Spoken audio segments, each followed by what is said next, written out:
Yuk jadi bagian dari dakwah kami. Dukung operasional dakwah dan sosial kami, raih pahala amal jariah yang terus mengalir sampai hari kiamat. Baik, silakan penelpon yang sudah masuk. Halo, Assalamualaikum Ustaz. Waalaikumsalam warahmatullahi wabarakatuh. Ya, silakan. Jadi gini Ustaz, suami saya tuh bisa dibilang sayang banget lah gitu sama istri sama anak-anaknya. Tapi Ustaz, saya beberapa kali mendapati suami saya itu mengomentari status WhatsApp atau Instagram itu dengan memuji teman wanita seperti cantik gitu. Nah itu kan jadi berujung pertengkaran ya Ustaz. Nah sebaik-baiknya sikap saya itu harus seperti apa ya Ustaz? Terima kasih. Assalamualaikum. Waalaikumsalam warahmatullahi. Anda kalau sebagai istri melihat kemungkaran itu Bu ya, artinya ibu lihat sendiri apa yang dia lakukan, dan itu bukan ibu sengaja mencari-cari kesalahan ya. Jadi jangan teman-teman sekalian kita sengaja mengecek medsos pasangan kita, handphone dia, misalnya itu bukan tugas kita. Dia punya Tuhan, Allah subhanahu wa ta'ala yang maha melihat dan maha mendengar.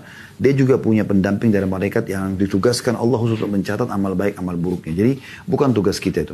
Tapi kita di sini punya beban hukum, kalau kita nampak depan mata sebuah kebaikan kita dukung. Ma'ruf dalam bahasa agama. Amr ma'ruf.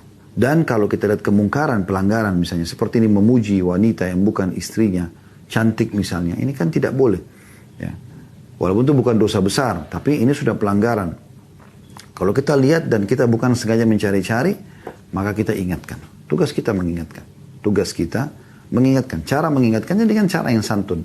Sering kami sampaikan dalam pertanyaan-pertanyaan di hari Kamis ini, menasihati suami, menasihati ayah, menasihati saudara laki-laki, menasihati anak laki-laki, kurang lebih polanya sama. Saya dan teman-teman laki-laki ini semua punya sifat kepemimpinan.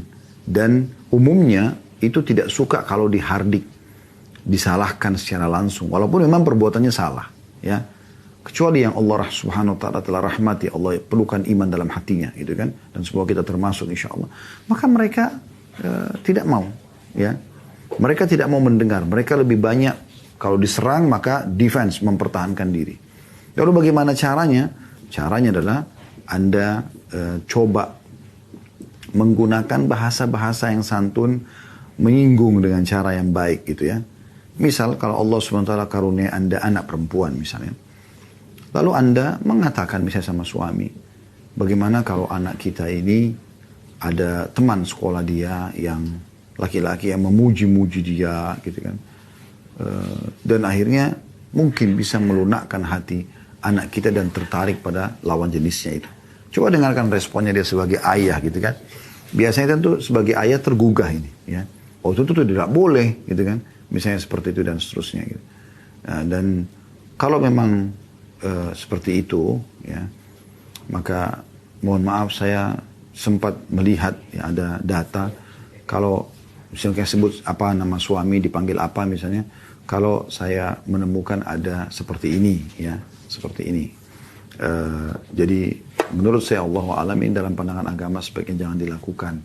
Jadi dengan Anda menegakkan hujjah dulu, insya Allah mudah-mudahan bisa menyentuh buat suami ya.